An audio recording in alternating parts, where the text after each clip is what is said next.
Welcome to the Blooming League of Original Podcasts.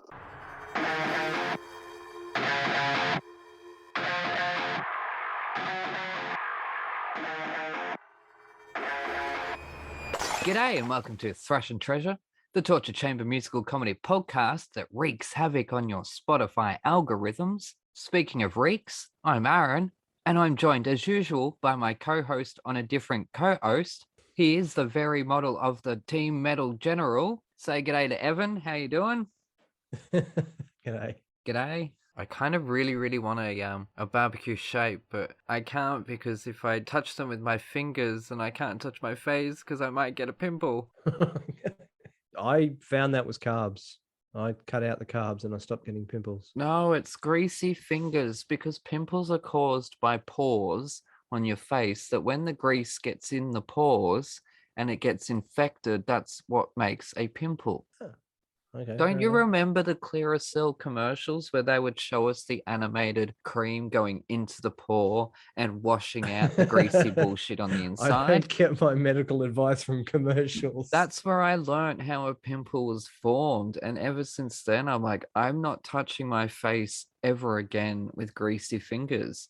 So I will wash my hands after every bit of food, even if I've used a knife and fork, because I want to be able to touch my face. I want to be able to like scratch an itch or whatnot, which then I wanted to scratch an itch. And so, of course, I did it with my sleeve because I've just picked up a packet of barbecue shape. So yeah, no, I typically eat things with like tongs.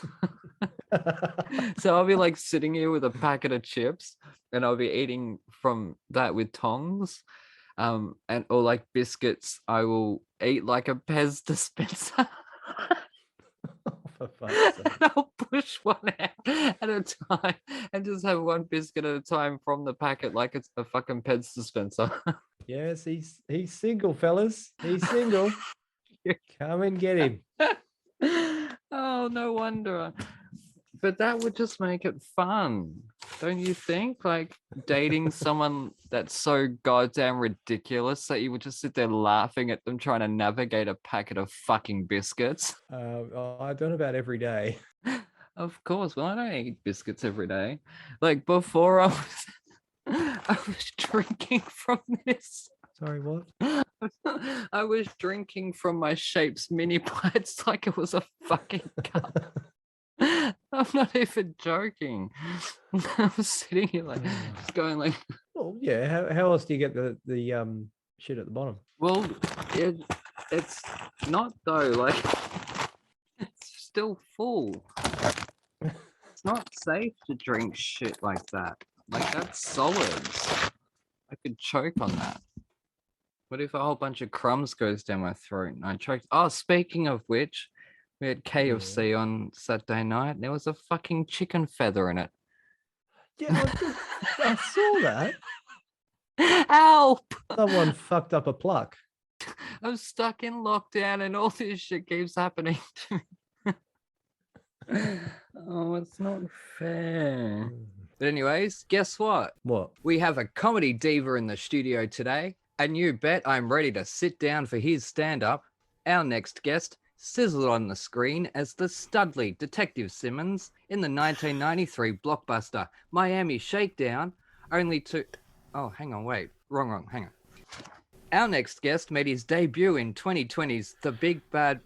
No, wait, wrong IMDb again. Oh, shit, here.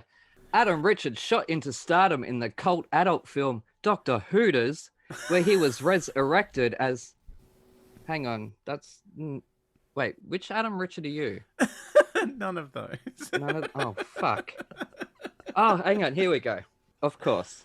This guest blazed a path for all young LGBTQ plus comedians down under as he became a household name in the 2000s with regular appearances on some of Australia's most loved comedies, such as Rove Live, The Project, Spicks and Specks, Can of Worms, and the hilarious 9am with David and Kim. Known to many as one of our funniest antipodes, this influential nerd is known to most as that guy from TV, and it wasn't until 2013 that he truly made a splash in the Ballyflop Celebrity Splash Australia, which wasn't as rough as his landing in Celebrity Dog School, But jokes aside, this lovable comedian has also created and starred in the nerderific Outland, where he played Fab, which is short for the fabulous Adam Richard, because guess what again? What again? Our next guest is none other than comedian, writer, actor, podcaster, diver, and hard quiz question compiler, who's here today to solve the riddle of the medal. It's the star of Val May the Visitor from Beep Beep Beep, Bleedlebox 967, whatever the fuck that is.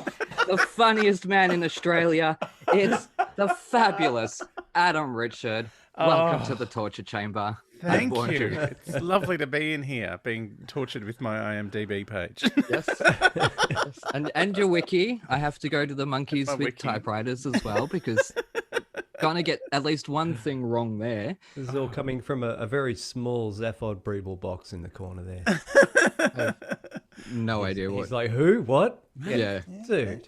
Because obviously I do my research. That was an animated film that I think it was a graduate piece at the RMIT animation Oh shit! school. Sorry. No, it wasn't. I was just asked to be in it. I was No, one of sorry to the voices. filmmakers. I'm sorry to offend you, kids. It was meant to be a stupid name. Okay, that's all right then. It's my animation work. Because I worked in radio, I did a lot of weird voiceovers and ads and all that kind of malarkey when I was doing Yep. the radio. Yes, I've been a bit of a fixture on the Australian media for quite some time. I know. I'm annoying. I'm like an infection. I described you the other day as a serial guest. Yeah, I'm a serial guest. All I could find on you was just appearing on other people's shows. Well, every time anyone wanted me to host a show, I'm like, nah, I don't want to host it. Like, I hosted a lot of stand-up, but I just much prefer being the second banana. Like, all care, no responsibility. Just come in, have fun, and then pay off before anyone has to get sick of you. Also, there's a lot of work involved in hosting. Like, I've co-hosted Studio 10 a couple of times, and that is hard work, and they don't pay you. Oh, really? Sounds like my gig. I'm not even getting paid, and I do all the fucking work. You do all the work, you don't get paid. I just rock up when I'm told to. Exactly. I don't get paid either. You get to listen to CDs, music that is not, employee in your job where you're actually getting paid. And while I'm sitting here writing introductions like that, but obviously we had a joke ourselves about one of your IMDb credits. I can't even fucking say it. Being wrong. The very first one. The Miami Shakedown. I know. I would have been 21, 22 when that movie came out. So I was nowhere near Miami. It's just always been there. And I've never bothered to correct them because I find it hilarious. Well, I figured, Adam Richard, it's obviously your first and middle name, and that's very common. Yep. And so I did a search for other Adam Richards, and there was a couple, but you are the number one. Adam Sandler is Adam Richards. He is. It's what kept coming up on bloody Google. I know. And some DJ? Who's some famous DJ? Is Adam Richards something? I have no idea. He's obviously not that famous. No, like a proper one. Like when you hear the name, you'll be like, oh, that guy. But I can't remember his name. Like seriously, I have, after 10 years of doing breakfast radio at commercial radio, all information about any pop music has left my head. Mm-hmm. Well, you've come to the right show for that. You have, because we don't cover pop music. But so we're back in lockdown for those at home. Well, at the moment of recording, this will air in a few weeks' time. So God only knows what fucking state the world is in by then. And I swear to God, if I haven't seen Tommy by the time this airs, so this is a message to myself, if I have not seen Tommy because it got cancelled because of COVID, and if I haven't had both of my vaccinations, which I've got my first in a couple of days, Aaron, go scream out the fucking window or something, because oh my God, just hurry up already. I've waited 20-something years to see Tommy. Nothing is making me. I will track it down and I will strangle it with my bare hands. I don't care if I get it. Anyways. So have you been keeping yourself busy in lockdown? Me? Yes, our guest. I've been playing a lot of PlayStation. So up until I was meant to be on holidays at the moment. Mhm. I have been foolishly doing full-time uni and full-time work, which was only meant to be like a 2-week overlap. And then because of various rolling lockdowns and production schedules getting moved, I ended up doing 10 weeks of overlap, and it almost drove me crazy. And yeah, so that all kind of finished. I was like, I'm going to Queensland. I'm going to go and hang out with my mates and on the Gold Coast and have a great... And anyway, now I've been locked in my house. Mm-hmm. Yeah, see, I was going to ask, how's the running going? Oh, I haven't done much running lately. I've been I did a half marathon, not last year, year before. Oh, God, why? Well, just because I could. So I lost 40 kilos, and everyone always said to me, when you lose weight, you'll have so much energy. And I was like, clearly you failed science, because that's what fat is. It's stored energy. Shitloads of it. Just not using it. But I did. I was twitchy and couldn't sit still when I lost all that weight really quickly. And so I just started running because I thought, well, this might get it out of my system. And then after about 6 months of just occasionally running, I ended up doing a half marathon, only because I got to go over the Sydney Harbour Bridge. Yeah. I was like, oh my God, I want to go over the bridge. This is going to be fun. Yeah. And then all the rest of it. And it was fine until I got to about, I think, the 17-kilometre mark. And then I was like, there's 4 more. I don't know if I can do 4 more. Whereas now I'm struggling to get through 4. Mm-hmm. But yeah, I'm just kind of just running on the spot in the lounge room mainly is my only exercise. Because there's too many, when you go outside, because there's nothing else to do, it seems busier than being at a concert, going to the park. I'm terrified of bumping into 14 people, so I'm wary of running at the moment. I quite often will just go around the shops, but I go at 5 a.m, so I don't have to. 5 a.m, that's sensible.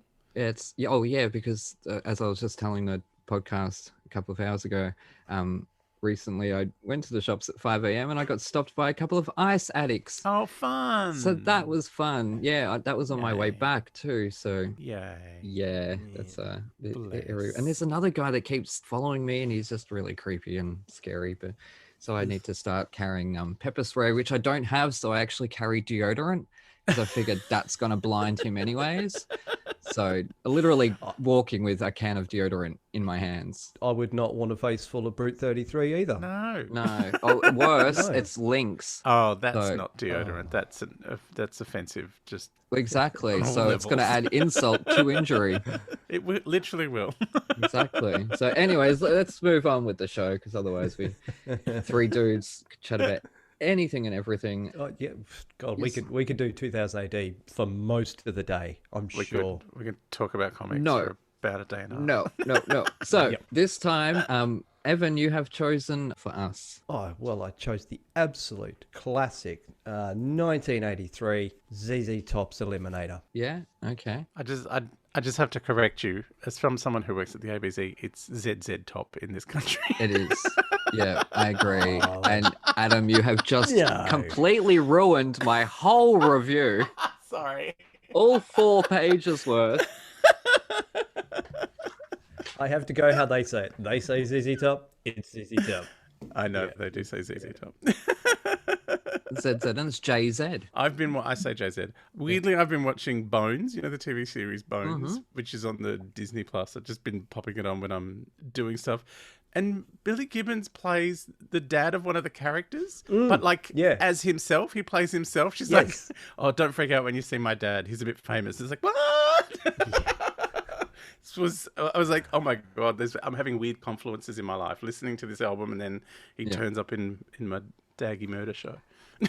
Anyways, I have written a review. So I chose ZZ Top, and I assume you're just gonna shower us with just how much you loved it and how awesome all of the guys are. Yeah, of course. You know what show you're on. Yeah. All right. He's gonna have to love one of these eventually. When I first saw the cover, I wondered if ZZ tops, because I heard he bottoms. Oh dear. Anyway, so I pressed play on Spotify and got my hopes up when I saw the song title. But sadly, Gimme All Your Loving was not the Queen Madonna song of the same name. Then track 2 got me under pressure, got me hopes up that this would be the Queen and David Bowie's song of the same name. But unlike Freddie, this is a bit soft, 'cause a bitch needs a hard top. Anyways, Sharp Dressed Man, why, thank you. When I Need You Tonight came on, I had to wonder because this album is now in excess of 3 songs that aren't covers.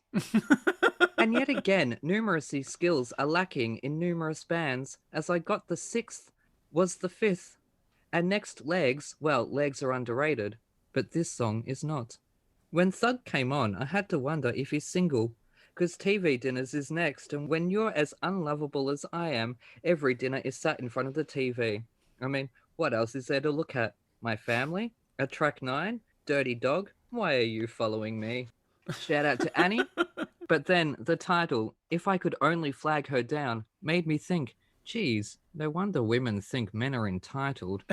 This is odd because then I see the title Bad Girl and I think, wow, my kind of lady. As for a score, I gotta say, I was kind of actually really bored. For a band so well known, I was expecting something to live up to their namesake, but all I got was a slightly melodic power bottom. 2 stars. Oh, how many is that out of? 5. I was 5. really disappointed because I've heard of ZZ Top and I know how popular they are, and I'd like they're familiar, but I was bored, Oh, and I had to go through this 10 times while in lockdown. Oh. Shout out to Michael Douglas in Falling Down, I tell you that. No, that's terrible. I should probably cut that out of the episode. I could have said Joker, but you know. Is this one of your favorites, Evan? Like that of all time? Oh, how can you not love this album? I grew up on this album. I mean, my main point, which I will try and get to, is that in this album they have written at least 3, possibly 4 songs that are still played on the radio today.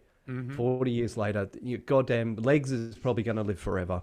Yeah. Give Me All Your Lovin' is going to probably live forever. The Sharp Dressed Man will probably live forever as well. You know, it'll still appear in a movie or a show somewhere. As a callback to Airheads, you know, if your goal in life is to write a song that lives forever, they've freaking done it. And they did it in this album.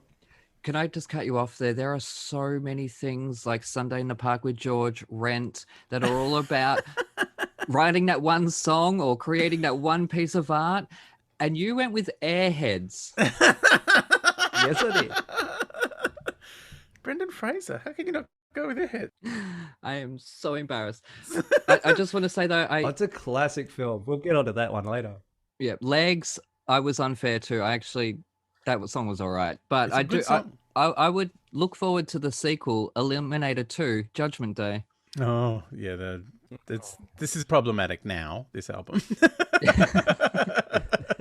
Yeah, no, it's a bit. Okay, so convince me why I'm to like this album. There was okay, it's 1983. You're talking Billie Jean had just come out a few months earlier. What they did with this is, again, it's 1983, so there's not a lot of computers around. There's not a lot of even, effects going on. And they went into, I think it was called Ardent Studios. And Ardent Studios had just splashed out on all the latest gear. And they just had this wall of knobs.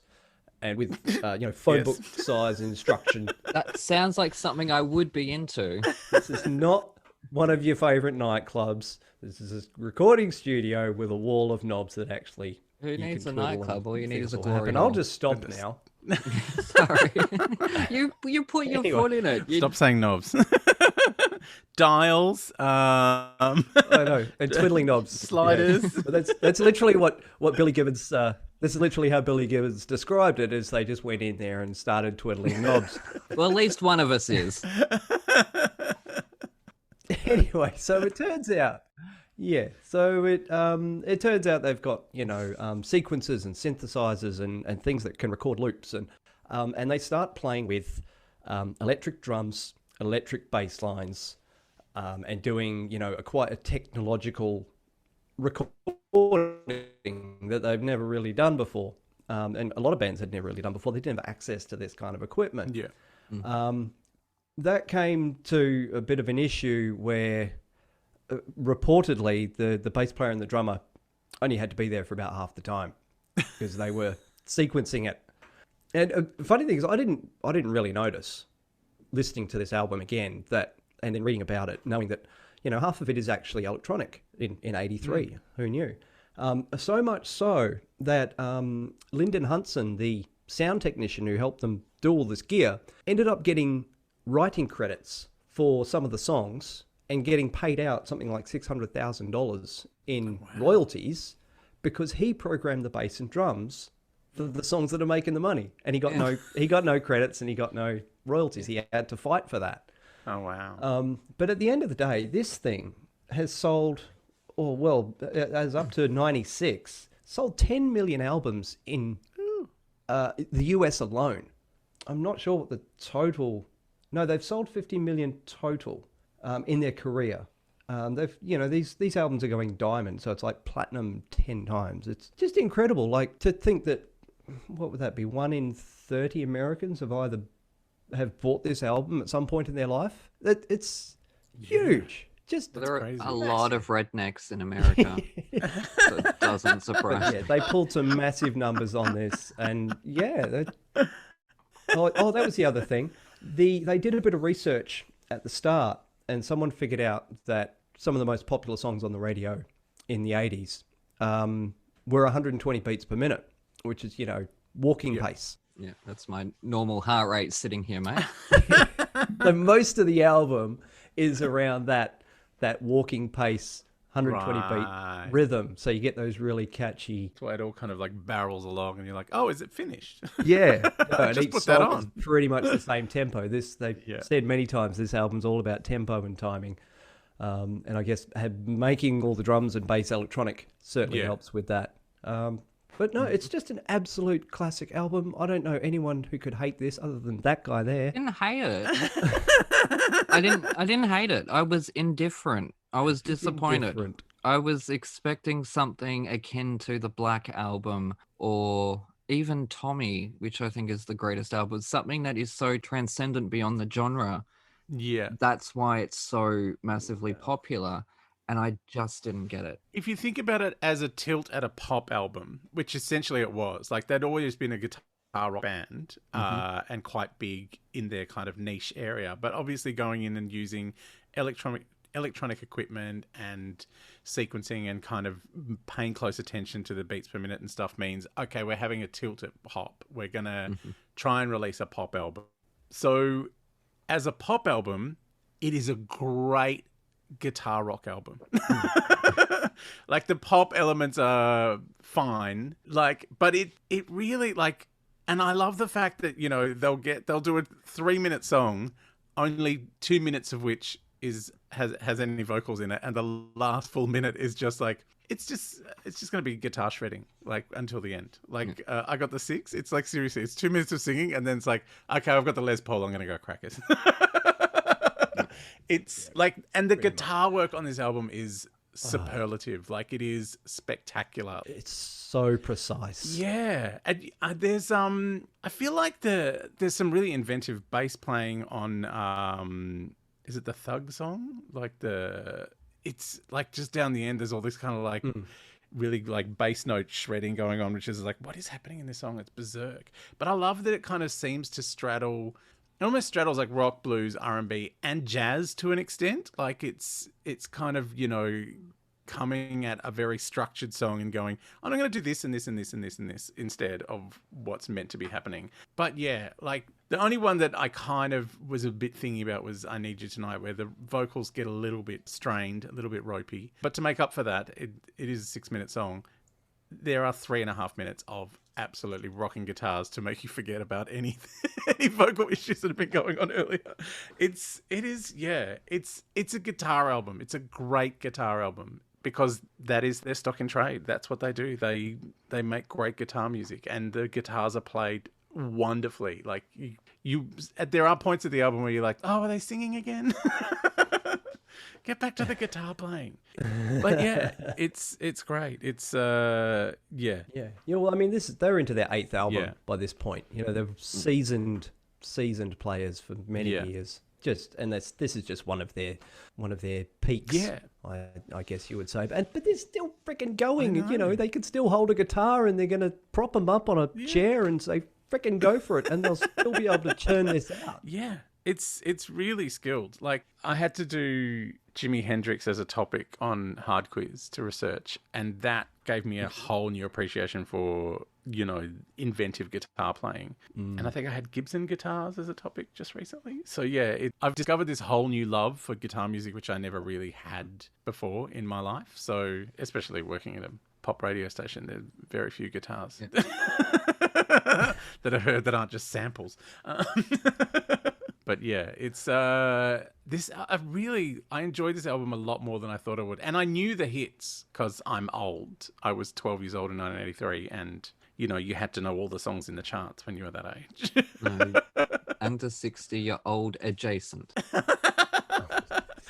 So yeah, I knew the hits, but yeah, listening to the full album, I'm like, oh, I had never paid this much attention to the ZZ Top and how meticulous their guitar work is. Just spectacular, amazing. I really enjoyed it more than I thought I would. You know, there's like most albums in the 80s, there are at least 4 songs at the end of the album that probably we could live without because they start to all sound the same. Like TV Dinners starts to sound like all of the other songs, but then it's like the lyrics are fun, and just when you think it's too samey, you know, there's guitar shredding going on that you're like, oh, okay, we're back. We're back to our core skills again. I got to admit, I'm a big fan of TV Dinners. I don't know what it is. It's because it kind of changes things up a little bit, but then also weirdly sounds the same. Yeah, and all the singles you've heard so many times over. Sorry, isn't that thematic to TV Dinners that they all taste the same anyways? That is. So anyways, go, Evan. I just wanted to add a dumb comment in, that's all. No, that's what they were thinking. Maybe they'd read melody line and gone, this just sounds like all of our other songs. Like, this just sounds like a TV dinner. Oh, let's make that the song. Or maybe my dumb comment was something intelligent after all. Sorry. Go, Evan. You know what? No. Punchlines. Got to get it in. Comedians can't take us anywhere. I didn't call myself a comedian in front of an actual legitimate comedian. I'm going to go back into my box right now. I haven't done stand-up in 3 years. It's all fine. That's all right. We've all been sitting down for the past year and a half anyway, so... Comedy's in the eye of the beholder. If someone thinks you're a comedian and that only someone is you, then you're a comedian to that person. Yeah, I don't typically call that myself, but it felt right in the moment for some reason. Anyways, Evan... on with your intelligent analysis of this album. No, I think we've both praised it a hell of a lot. It's a great album. It's fun. It's gonna live. It's gonna live forever. The car. I still want that car. That car looks like it's going to require a lot of upkeep. I don't even know if they make the parts anymore. Yeah. You know, it's sitting in it's either in a museum or in someone's garage. They built that thing. Is that the car from Christine? The Stephen King movie. I don't know. I'm not good with cars. My car was bought in Adelaide. Well, I bought it in Melbourne, but it was built in Adelaide, and now it's impossible to get parts for. So it's a nightmare. Yeah. If it was born in Adelaide, does it have all its teeth? It has most of them. Yes. Okay. Sorry, Adelaide. Built in Elizabeth, which is, you know, the bit of Adelaide even Adelaide doesn't like.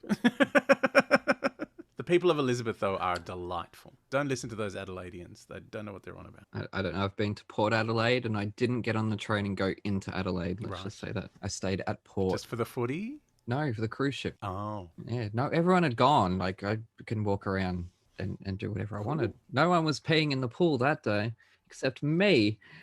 Anyways, it's probably too much information. I didn't pee in the pool because I don't swim in the pool on cruise ships because I know the type of people that swim in them. Right. I've only ever been on a cruise ship from Melbourne to Sydney. Oh, really? Oh, that's like a night. Yeah, I know. And I was working. It was a gig. I had to perform 6 times in that one day. It was hectic.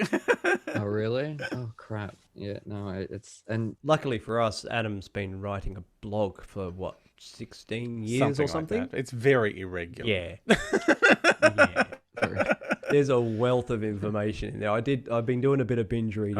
Also, I've been podcasting for the last 10 years. So, you know, there's a lot out there. Some of us waited to lockdown to do ours. If you want to know about my horrific sex life, I did a podcast called The Puffcast for about for a number of years with Toby Sullivan and Scott Brennan, and we were very frank about a lot of things. Really? I'm fairly certain if I want to know any grotty details, I'll slide into your DMs, Adam. them.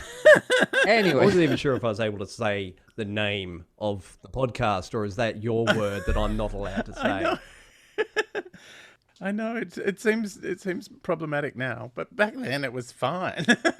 that's what I'm worried about with the certain music show, which I did actually mention in the introduction and hated myself for it because I know we've got a predominantly American audience. Now, the Bee Gees released a song called Spicks and Specks. We know, we are well aware that that is an offensive term. In this context, it is not meaning that. So. Well, that's like when I was on the show, I only ever called it Spicks and Specks. Like some people would shorten it, but I would always say the entire title because I was like, well, I don't want anyone to be offended.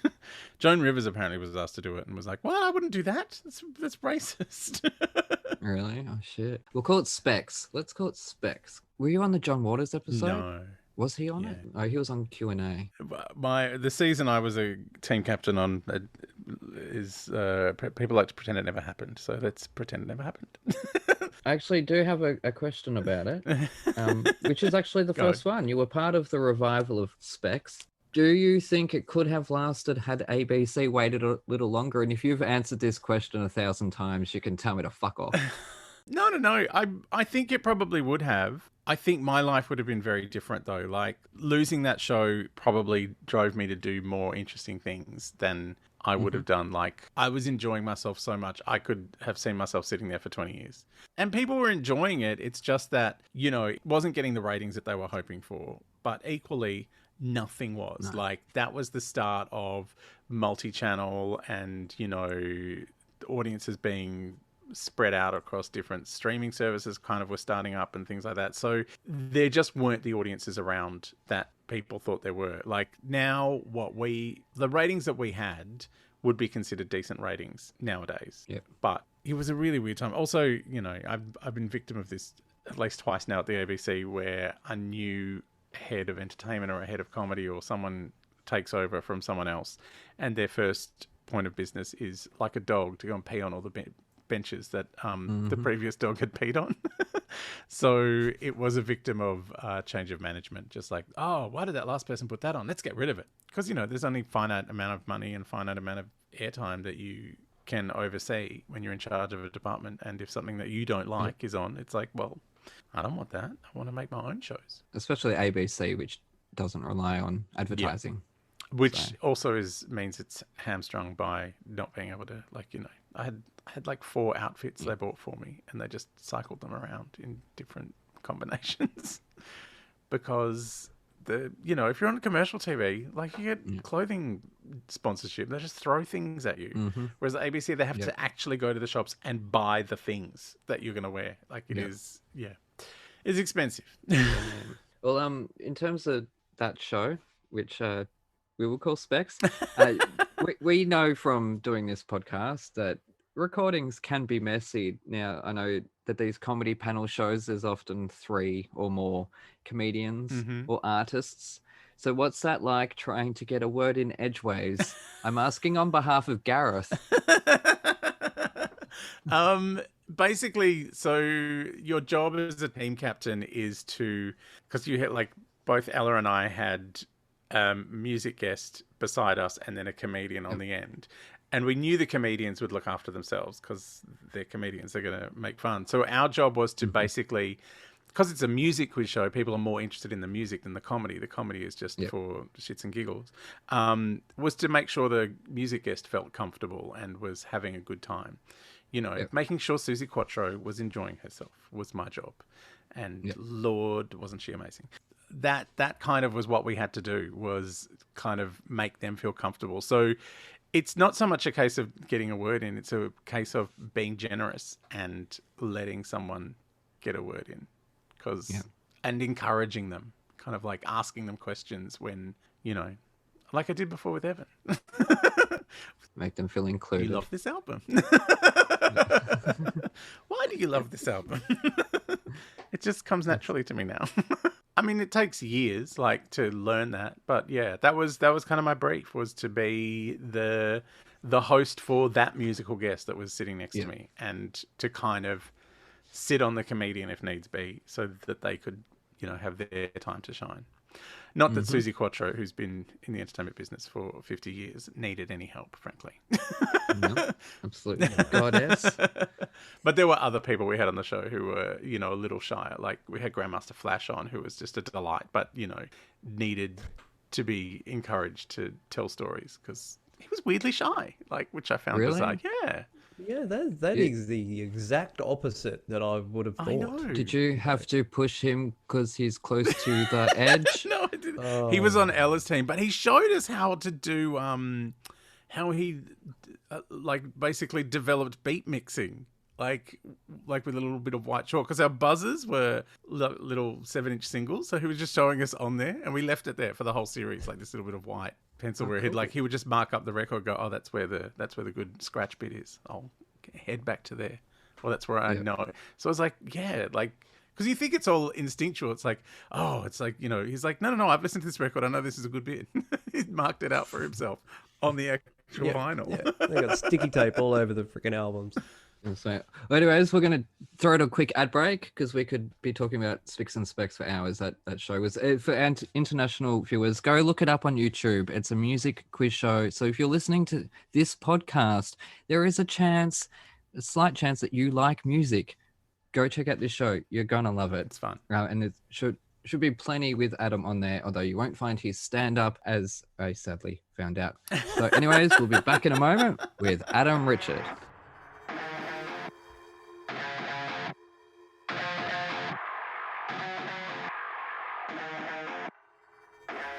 Coming this summer, winter, spring, or fall, the first ever musical theatre sitcom, where you go behind the scenes of the latest West End show, the Fosse Forest Ballet. Where's the important stuff? Aha! £1,000 a week ensemble rate. Ah, that's what Mamma Mia likes. Starring Philip Joel and a West End cast featuring Kerry Ellis, Darren Day, Louise Demon, and Oliver Saville, and more. It all started in 1987 when I was a jobbing actress working in a diner. Yeah, it's just I had a really bad experience when I was touring Australia with a wombat. Darling! Mwah, mwah. La, la. How long have I been mentoring you? 3 months? 2 years. So, her name is Henrietta. The horse. Yes. I've managed to secure you an audition for the biggest, most innovative, and the latest show to be going into the West End. Joseph and his Technicolor Dreamcoat. Think more along the lines of Panther. Frozen. You can watch this episode for the price of a coffee. Simply go to www.thefosseforestballet.com. Any and all profits go back to theatre charities, acting for others, and the Theatre's Trust. You'll laugh, you'll cry, and you'll see a grown man in sparkly tights. Tight nights. Nice. Tights.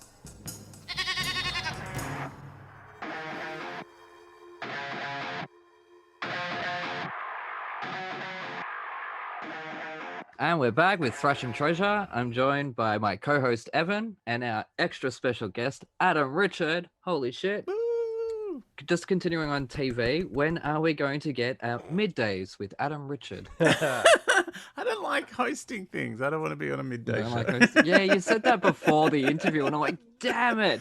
I know he's going to love this question. And it's a bit of a throwback to my 9 a.m. with David and Kim. I loved doing that show. That was a fun show. Like, that was, yeah. Like, David was hilariously, like, he did host middays for a while with David Rain and Tracy Grimshaw hosted the midday show for a little while on Channel 9. I think they were in between Ray and Kerry Ann. But yeah, he was so hilariously, like, he absolutely, because I was doing a celebrity gossip segment, he had no idea what I was doing, no idea what I was talking about. I had to explain everything to him, which made it even funnier. Like, it kind of meant that I could have more fun with this moment. I did get a full page of complaints once, which my producer there framed, where people rang up to complain about me flirting with Brendan Fraser. What? You got to flirt with Brendan Fraser? Yeah, I interviewed I think I'm going to him. wrid in and complain about that. How dare you? Fucking hell. This is crazy. I went a little bit. Half your I luck. went a little bit hard. Did you? Yeah. I was going to say it wasn't Martha Davis from the Motels because she grabbed me on the dick. after an episode of Speaks and Speaks. I was like, how have you Oh, not really? guessed that I'm gay? And she's like, oh, I did the same thing to Marley and no one told me. I'm like, oh my God, you are. Hashtag me too. It was 1 o'clock in the morning at a pub, but Again, men say that all the time, but it's no excuses. but you know, I was honoured. It's like she's one of my faves. I'll tell you, I'll go. You can see me orange pants. When I wear these on a cruise ship, my ass gets grabbed by everyone that is over the age of 70. I don't know What are these why. cruises you're going on? Over 70 swingers cruises, apparently. They're family cruises, I thought. Just Shit. regular cruises. Regular cruises, yeah. It's not like down the local park or anything. So that's apparently what's happened. But anyways, yeah, let's move on quickly from that one before my cheeks start turning red. Both of them. Anyways, yeah, so this week I've chosen a musical. Now, I'd pondered picking The Addams Family because I know you had told me about auditioning for I've it. auditioned for heaps of musicals. Have you? Yeah. I think sometimes I get asked to audition for roles that they want to cast someone from overseas so they can go, yeah, look, there's no one good here. Look at this. Yeah. Look at this guy trying to do a cartwheel as the genie in Aladdin. No good. So you went out for Genie. Yes. Wow. What else? Okay. What else? Heaps of things. That Addams Family one. I think I seared myself into the casting director's mind when I turned up for a Spam-A-Lot audition. And because I had to sing, like the character I was auditioning for, I had to sing Always Look on the Bright Side of Life. And I was like, oh, well, that's like a big iconic song. What's a big iconic song I can do for my audition that I can make sound fun? So I chose Under the Sea from The Little Mermaid. Nice. And was doing crab dancing for some just commentating while I was singing. I was like, this is crab dancing under the sea. Under the sea. They were like, no one's ever going to forget the crab dancing, man.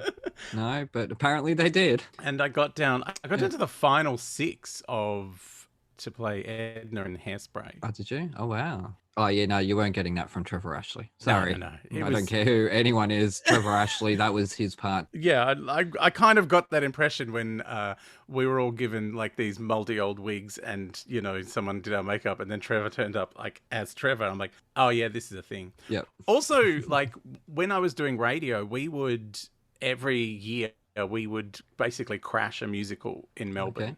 Usually kind of like halfway through or towards the end of their run when they kind of wanted to, you know, pump Boost up ticket sales yeah. again. After closing the balcony, so I lost my good seat. Oh, sweet. Thank you for that, theatres. Anyways, I'm still bitter. So we would have a whole night, which was just for Fox FM listeners in Melbourne. We would give away tickets right across, you know, for the whole month, and we would do all these, you know, like heaps of like on-air content, and then everyone from the station would be in the show, like our breakfast show, Hamish and Andy, like newsreaders, everyone was inserted into different shows. So I've been in, I was in Hairspray one night as part of work. I did Legally Blonde, which we had to write extra scenes for and send them off to New York to get approval. And mine was the only one that got approved straight away. Lawrence O'Keefe wrote Bat Boy, which we're about to talk about. Excellent. So, yes. And then what else did we do? We did Priscilla one night where you poor thing. I mimed to Simply the Best while the chorus up above me sang it. Oh my God. Which was berserk. So basically, you know, Trevor does the show at the start of the show and introduced me as another drag queen. And so that was fun. Yep. I say yes as if I've seen it. I'm not seeing Priscilla on stage. I actually prefer the musical to the movie. Oh, really? I find it structurally more coherent. I say I'm not worried about that. I'm worried about jukebox musicals. And there's more Petula Clark, which I'm mad for. That's fine. I can put on Petula Clark. You know, she's got a few albums, Adam. I don't need to pay out $120 for a ticket. It's quite spectacular. Anyway, I'm sure it is. I'm being mean. Was that all we've done? I'm just trying to think. Oh, Rocky Horror we did one year when Gretel Colleen was the narrator. I love Gretel. And they put me in some of Bert's old costumes because they were the only ones that would fit me. Poor Bert. Oh, God. So yeah, I've done a bunch of musicals just for one night, which is kind of, whenever I auditioned, like there was a point in my mind where I was like, oh God, you have to do this 8 times a week. I just want to do it once. Like this High School Musical, just once or twice is enough and then I'm done. Yeah. But even then, 0 times for me, and I'll be fine. No, I'm not. I'm not the target audience of High School Musical. Let's just say that. But anyways, this week I chose Bat Boy the Musical, as I mentioned just before. Now, speaking of Lawrence O'Keefe, hang on, is it him? Wait, or was it the book writer? Okay, one of them, their dad invented Festivus. Oh. Yeah, Lawrence O'Keefe, his dad invented Festivus, and all 3 sons are writers, or a writer, composer, and one of them was a writer on Seinfeld and introduced Festivus. Festivus for the rest of us. Yeah, so how's that? I think that's right. I have it somewhere in my notes, but I'm not there, so I can't clarify. I love your chaotic filing system. Yes, no, this is the scatterbrain that I am. I love that you write everything longhand. My handwriting is indecipherable. I have to type everything. I have pretty good handwriting, but I've crunching time, so I did rush it this time. But usually, because I write so big on a page, if you can see, there's only so many. Oh, it's like a cue card. Yeah, it's exactly like a cue. I've got my own cue cards. That's it. I just can only fit 10 words per page. got something like that, yeah, and which gets a pain, obviously. So it's like a tweet. You can fit as much as you can in a tweet. Exactly. But anyway, so yes, we chose Bat Boy the Musical. Now I know, obviously, Evan wouldn't have heard of it, and you yourself, Adam, hadn't heard of it. I had never heard of it. Okay, I just have to make sure I didn't swap your names over there accidentally. Yeah. So, Evan, what did you think of this? Let's just say redneck, urban, legendary musical. Yeah. Well, when you first, I think you just sent me a message and just said Bat Boy. I immediately thought, someone's. Yeah. Well, it was like, what's the musical going to be? And all I got was just it was possibly a link, but all I saw was Bat Boy, and I went, someone's made a musical of Burt Ward's life. How nice. It's about time. That would be a good musical. Yeah, but that was my initial thought, and it was. But yes, no, but sadly that was not to be, and this is based on. I was aware of the Bat Boy News of the World articles in the 90s that this is based from. Oh, and he died. The creator died at the start of the year, so rest in peace to him. The creator of Bat Boy, that created the urban myth, right, in News of the World. Photoshopped it way back in the I can't remember his 92. name. Maybe it was his father that invented Festivus. Who knows? I don't know. It's one of them. You guys at home, you know the trivia. Go fucking look it up yourselves. Anyways, continue. Yeah, but and again, as usual, I get to crank these up at work. So I listened to the London recording a few times, and then you sent me the off Broadway. I think it was the original cast recordings, which are kind of spotty. I got some big issues with this. Really. One thing I do like is that you can get the entire story just from listening to the album. You don't need to watch it to get the gist of what's going on, which is kind of handy. It's annoying when you listen to something and you go, that made no sense whatsoever, and then you have to go look for a bootleg that you can't find, and then you have to read the wiki of what it's about to try and put these songs into context, but it doesn't make the songs any better. Anyway. No. This thing... this phrase keeps popping into my head, and it was written like a year 10 creative writing project where someone has just made shit up and then everybody dies at the end. Spoilers. There's no standout performances in this. That's why I'm now a fan of someone like F. Michael Haney, because I'm like, holy shit, who was that? There is none of that in this musical. The only really good song here is Make a Joyful Noise. I really enjoyed that for some reason, and it really doesn't fit. Doesn't seem to be there for any good reason. That's the whole plot, like the whole revival thing. Yeah, I get it. Okay. And this was the other problem, where normally you're looking for a pro shot. There is no pro shot. Never is. No. And then you go, okay, I'll look for a bootleg. and you watch a bootleg and sort of get the gist of it. There's no bootleg of this. That no one bothered to There's a copy high it. school one. There's a high school production of it from the Westfield High School in Texas, and they are on par with the London recording. Are A they? bunch of high school kids have pulled it off just as well. Kids can be talented. Haven't you seen School of Rock? Anyway, Or Glee or Glee. Yeah, you know the 30-year-olds on that show. with their auto-tune. The story, I loved Glee. yeah, there's a lot of plot holes. There's a lot of things that just don't make sense. You've got this doctor running around killing people and trying to blame it on Batboy when he could have just freaking killed Batboy. If you really wanted him dead, just kill him, like you should have done the first time. No, because then he would get caught for the murder. Or, you know, the chances are he'd get thrown into prison for it. Like I said, So- it's like they were just kind of making shit up as they went along, and everyone dies at the end. Isn't that redneck America? That is nasty. No, Go on. it's not that it's bad. Really? Yeah. Okay, Adam, what did you think? I'll care about what you think now. So my first thought when I saw the thing, I just saw the logo and I was like, because that's all there is on the album, and I was like, Yeah. oh my god, has someone made a musical of the Urasawa manga strip, which I thought was called Batboy, but I realized it's called Billy Bat, which is amazing. He did like Monster and Pluto. Incredible manga creator, but then when it wasn't that, I was like a little bit disappointed. And I thought it's a cute idea, the Weekly World News thing about, you know, the Batboy.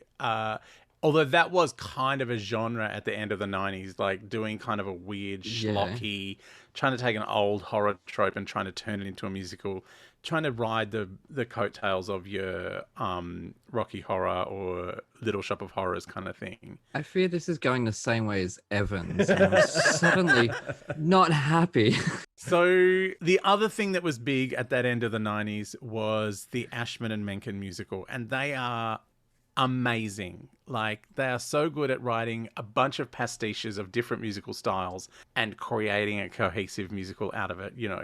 This is definitely going that way. Yeah. Like Little Shop of Horrors, like The Little Mermaid, you know, like Beauty and the Beast. Like, there's, you know, they just choose different genres and they do a little pastiche. And this one is trying all of that. Like the opening number, which is also the closing number, is probably the most memorable one, the Hold Me Batboy. Very Jim Steinman, Andrew Lloyd Webber vibe to it, which I enjoyed, but it just seemed to be missing something. There was some sort of weird Red Hot Chili Peppers action going on in What You Wanna, or whatever that song was called. And the undergraduate humor I found maybe too unsophisticated. Like, I'm going to make you my prison wife tonight. I was just like, I just want... You either go really crazy out there or you kind of go a bit saccharine. Like, you kind of go for the whole... He eats a cow. The whole Stone Parker thing. I know he eats a cow. He eats a lot of cows, obviously. Like, the song about the cows I was enjoying, except it kept reminding me of Best Little Whorehouse in Texas. Like, every song sounded too much like another song, which is one of the mistakes that Ashman and Menkman don't make, because their pastiches just sound vaguely like that genre, as opposed to the song sounding like an actual song from another musical or another... What musical, though? Pay Up or Put Out, whatever it is. I don't know. Put up or shut up. Dance With Me, Darling sounded like they were having a tilted Rodgers and Hammerstein song. I like the idea of it. Let Me Walk Among You is clearly the Sondheim one. Like, they've gone, oh yeah, let's do Being Alive. See, and this is what I was thinking a lot of the time. Is this why you love it, Aaron? Because it sounds like 18 of your other favourite musicals all kind of mushed into one with cow murder. None of what you mentioned was any of my favorite. I love this because it is fucking crazy.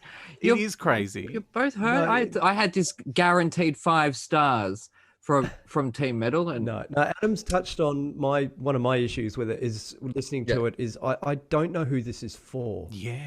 people with taste. Every song is not completely different, but there's all these genres that don't really mesh, and you've got rap and you've got everything from operas to banjo music to what the hell's going on? I like the ambition of it. I just think the execution has been let down a little bit. Also, story-wise, if you're going to do a story about an outcast who turns out to be the illegitimate child of two other characters later on, and it's kind of trying to do a meta story about the way people of difference are treated in the greater society, you know, we've got Wicked. We don't need to see that with pointy ears and teeth instead of green bitches. Like, we've seen this musical. It's been done But this predated Wicked. a more effective. I know it predated Wicked, but Wicked just did it better. And it felt like it was trying to pull in kind of John Waters elements. It was trying to pull it feels like it's less than the sum of its parts, if that makes sense. Like all the disparate elements seem like they should be good. Like it should be amazing. And it just feels a little bit, yeah, okay. Well, that's how I felt about ZZ Top. I feel like I've broken your little heart. Are you okay? No, so I thought you would love it because you're a comedian. I thought you're gonna find that this is really fucked up and silly. And Evan, I thought you would love the redneck rock rubbish that you seem to love. Like I just Mojo. like if it's gonna be fucked up and silly, I just wish it had gone like Book of Mormon. Just go too far. Like go too far because you'll land somewhere that everyone will go, oh, actually, this is so offensive, I can't not love it. Yeah. But it just kind of dances around that, like, you know, the Christian charity thing is kind of like a little wink as opposed to, no, just hammer home. Like, just be awful about Christians or be, you know, nice about them. Like, this one kind of, it sort of tries to imply things as opposed to going, like, it's a musical. There's no subtlety in a musical. It doesn't work. But one element that we're not mentioning is that there is only 8 or 10 cast members. So everyone's swapping over. See, that I would love. Yeah, and that's probably adds to that craziness. I reckon if I'd seen it live in a small, because I'm gathering the bigger productions, did they cast everyone or they stuck with the 10? I've never seen it. Because it's written for 10 actors and 5 musicians, which is really, that's a small orchestra. Yeah, that's a band. Yeah. That's what that is. Yeah. So I love that idea. And Yeah. and maybe part of the problem was the production on the album that I listened to. It just sounded too big. Like it sounded like also everyone's over singing too much. Yes. This is the case where the ensemble needed to tone it down a little bit. Yeah. Well, there is no ensemble. Well, because it's just They're those all 10 people. yeah. everyone at the same time. They're all characters. Yeah. But men play women and women play men. That's the weird thing. When you do a musical and you're backstage and you see someone getting changed from one character into another, but they're still singing backup for the song that's going on at the current time, it's like, this is berserk. Like, no one gets even a moment of rest. Like, wrestling with their pants while they get into the next costume is just going, I got the thing going on. What am I seeing back here? This is insane. Yeah. Like, it is a machine. Yeah, it's But clockwork. I would love, because that's one of the things I like about Wicked, even though it's a big musical, technically you could probably do it with a handful of people, like, and a synthesizer. Like it's a small group of characters. So if I'd seen this as a small piece, like, you know what, if I'd seen this at Edinburgh, I would have loved it. Yeah. Like I went and saw this musical like 4 times, I think, and made friends with the cast, and it was just this mad, again, it was 1998, so it was that's all anyone was doing at this time, were these schlocky kind of horror musicals, and there was some sort of Egyptian god and people were being possessed, and it was very strange. It was very camp and over the top, but I saw it 4 times. The music was, you know, serviceable, but it was fun. Like, it was fun because it was just in this little cupboard. It was a cast of 6 and they were all having the best time of their lives. So I think if I'd seen this musical in that setting, I probably would have enjoyed it, but the production on it just sounded like it was trying to be a big musical and try to hide its meager beginnings. But yeah, embrace its minimalist nature. Yeah, like I would like to see this done. You know what, it would be good if, you know, the theatre sports game Amateur Dramatics, where everyone tries to perform like they're doing an amateur performance. I would love to see this done by an amateur troupe who just were not doing it very well. Like Peter Pan goes wrong. Yeah, but not deliberately. Like, Okay, you know, I saw Wicked performed by, you know, every year the theatre schools all get together and do one big concert at the end of the year in Melbourne. And I saw them do Wicked, and it was berserk because they have like 100 people on stage. You're like, oh, you could never afford this in an actual production to have this many people. It's like crowd scenes are actual crowd scenes. It's like, this is great because they did Les Mis at one point, and I was meant to go and see it, but I got stuck up here. And yeah, I was like, oh, that would be a battle. That would be a battle sequence, like 200 children all hitting each other with sticks. Shit. I don't know if I could sit through Les Mis with 200 children. I don't think I could sit through it with 50 children. Usually the main singers are all like late teens. Yeah, like they're all, and they're quite proficient. Like all the people in Wicked were great. The costuming was hilarious, and sometimes the hats would fly off. But All right. you know, and someone wheels out a set of stairs to walk up when you're going to fly. But but just That's you know, theatre. Yeah. because you see these things, and there's like, you know, you realize after a while there's only 10 people in this cast. And they keep running back on as different people. But yeah, I think I would enjoy this if it was a bit more slapdash. It just, because it was kind of like a cheesy, schlocky premise, but then it's really slick and over the top. And yeah, I like the idea of it, but I don't think I loved the execution. I've broken Aaron. Yeah, you've broken my heart. Evan, did you at least like the idea behind it? Yeah, because it is. I do. I totally agree. Like there is a story there. There's something you could have done better. Yeah, guest and co-host. I'm just wounded. That's all. Yeah, I don't know. I will say the Comfort and Joy song sat with me a lot longer than I expected it to. I love that song. Yeah. I don't know why. I just think it's exciting and It's quite a good song, and it has a great reprise, which I love it. I love a song with a good reprise. Like, Look at Me, I'm Sandra Dee. It's one of my all-time faves. yes, yes, That reprise is like, oh, perfect. it is, isn't it? When she's sitting on the hill in the sewage drain or whatever Yeah. it is, the river. It's not sewage; it's the river. It's the dry Los Angeles River. I think I have to agree with Adam. You know, it's either, you know, if you're going to go schlocky and crazy, then go schlocky and crazy. Or if you're going to do it seriously and sing it seriously, then do that. It's somewhere in the middle, and it's a bit of a mess. Like, Rocky Horror is technically terrible. Like, it's a terrible mess, and they just throw everything at it. And this, I feel like it was like, oh, we don't want to go too far because we don't want to alienate people. It's like, just alienate people. They will come. Yeah. Be insane. Well, they will up until this decade, and now we're gonna not be. Yeah, not going to anything anymore. Well, I'm really disappointed. Do we at least get a score? Yeah, I was wondering what Adam scored it. I didn't score ZZ top either, but I can if you want.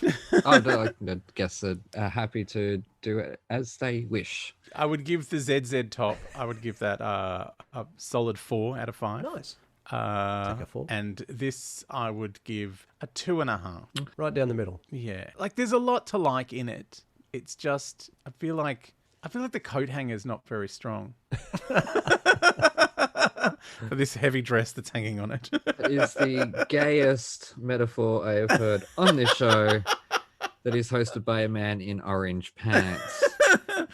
They shouldn't have used a wire hanger, is what I'm saying. No wire hangers. Now, Mummy Dearest, the musical, that would be amazing.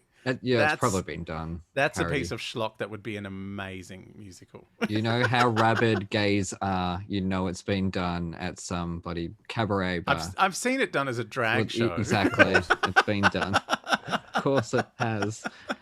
Does not surprise me at all. All right. Drag queen with a wire hanger sticking out of her big bouffant. Anyways, I think Fat Boy has flown off. Yeah. I think he's flown the coop. I wanted to give it a 0.5. Half a point. Half a point. I thought that was a little high, so I went 0.2. Oh. 0.2. And yeah. This is. I had to listen to Titanic, and that was painful. I'd say that was worse than this. Oh, is that a musical? Oh, Titanic the musical. Oh, don't get me started. Okay. Yeah, you didn't have to listen to it. You chose to listen to it. Does it have the Celine Dion song in it? No. Oh, well, that's even worse. it was produced around the same time as the movie. Yeah, because it was the 100th anniversary or something, wasn't it? Oh, you bastard! No. Oh, my little Dalek talks. Oh, yay! Poor little buggers. Oh, he's very old. Damn it! I had this running earlier. Oh my god! Oh well, he was supposed to exterminate it, but no, this little Dalek, he runs around the desk and basically exterminates anything he bumps into, which is funny. Basically a Dalek. You know, Yep. that's what they do. But he won't turn on now. Oh, bugger. Never mind. Now, I have to ask, Evan, is 0.2 your actual score or your alcohol blood levels? Oh.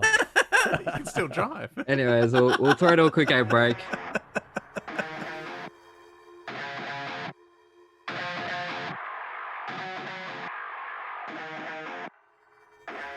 G'day listeners, Aaron here. While you're topping up your coffees, did you know that you can support our show and go on a fantastically scary adventure at the same time?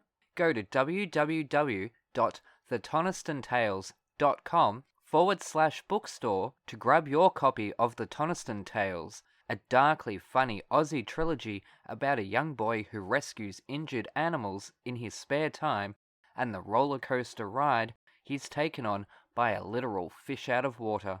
Written by me, the village idiot of Thrash and Treasure, you'll come to love Toniston Turnbull and the dozens of wacky characters that he meets along the way. And here is a sneak peek. Crack, thud, the human trips over the uneven ground as the Twanimal blows out the lantern. Watch your step, Cubpaw says a little too late. Why did you put the light out? Bollycosh, an open flame near hay bales? And here I thought you were smart, sir. Toniston agrees with how silly he must have sounded. What are we doing out here? The boy asks as they blindly walk around the side of the house, where they're greeted by giant shadows rising up above them. Unable to properly see in the pitch-black darkness, Toniston presumes they are the 3 hay bales. He looks around. The plains are vast, and the spotlights out in the distance, now a purple colour, seem to be too far away to bring any real light to them. They do, however, look very pretty dancing on the rippling oceanic sky. Stand back, the silhouetted Cubpaw warns with his gruff but friendly voice, clearly able to see in the darkness better than the human, who had constantly refused to eat his carrots. Grab your copy of The Toniston Tales from thetonistonTales.com/bookstore today. Hooroo!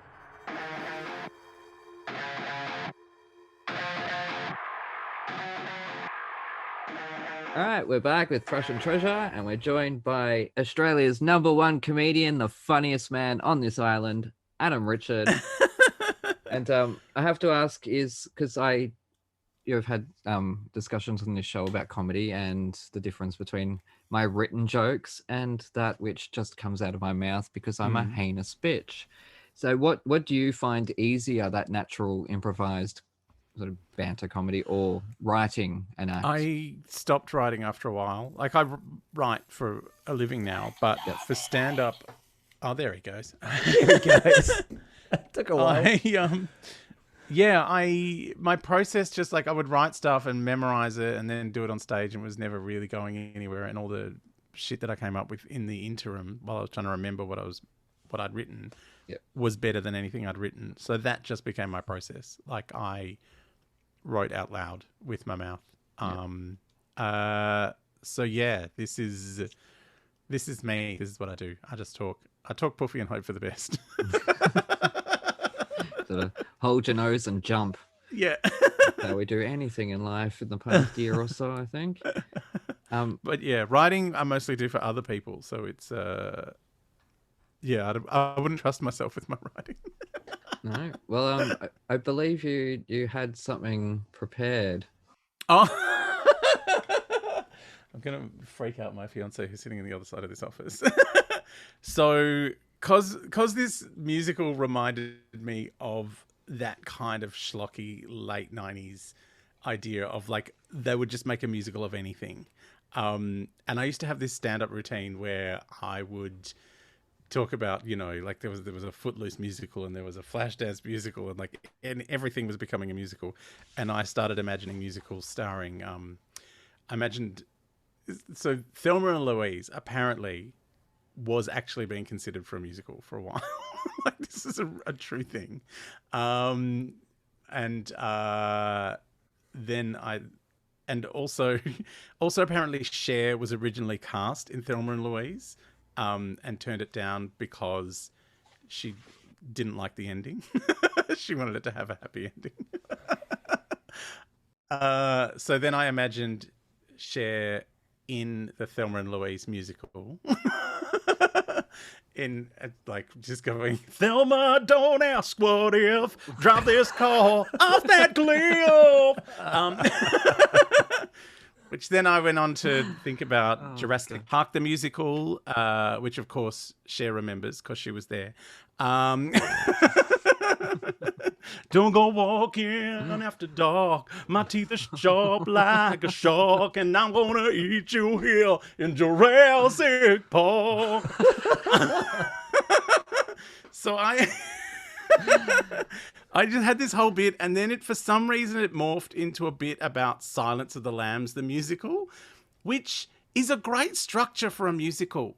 Like, if you can imagine, like, the opening, Clarice is walking down the corridor and she's, because she wants to know who the murderer is. She goes, Dr. Lecter, tell me who the killer is. So that's that song. And then as she's leaving, there's that guy in the cell next to Hannibal Lecter who, like, sings towards her, I can smell your cunt, you over there. I bit my wrist, throw my cum into your hair. Like, it's a beautiful, beautiful moment. And, it just keeps going on. And then there's the scene, at the end of Act 1, there's always a big moment at the end of Act 1. There's like the chandelier crashes down in Phantom of the Opera.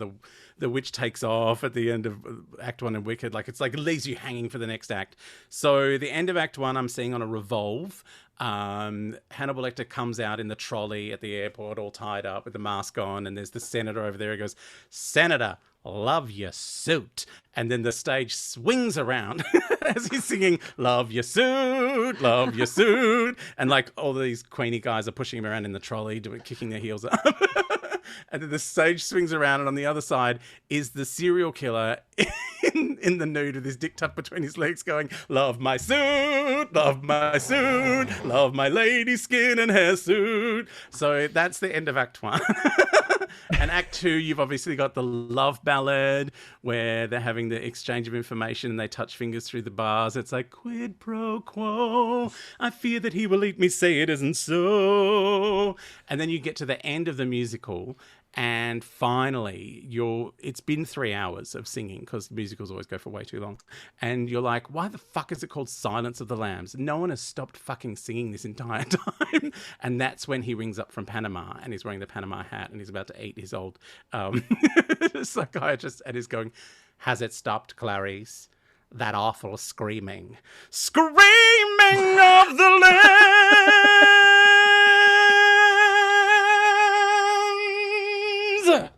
And that's the end.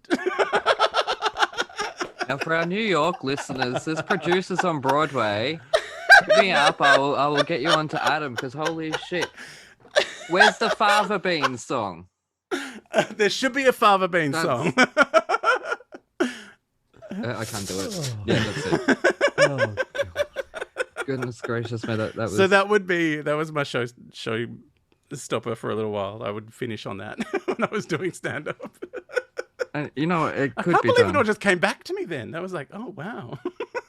But anyways, okay. Apart from Doctor Who and the expected nerd stuff, obviously, what are some of your non-comedy inspirations? Well, I don't know if you know this, but I'm currently doing a podcast about Mariah Carey's autobiography, which is called The Meaning of Mariah Carey. Yes. But my podcast is called I Am a Memoir, The Meaning of Mariah Carey. I've loved Mariah since I was a wee bairn. So she's one of my non-nerd obsessions. I do really love a good musical. Like, my favorite musical is Gypsy. Fantastic. Which I saw with Carolyn O'Connor in it, and she's possibly the best Mama Rose I've ever seen in my life. Really? Oh, just like a transformative. Like, I was like, oh, she's going to be good because she's always in these things. And then I saw it, I was like, She's always whoa.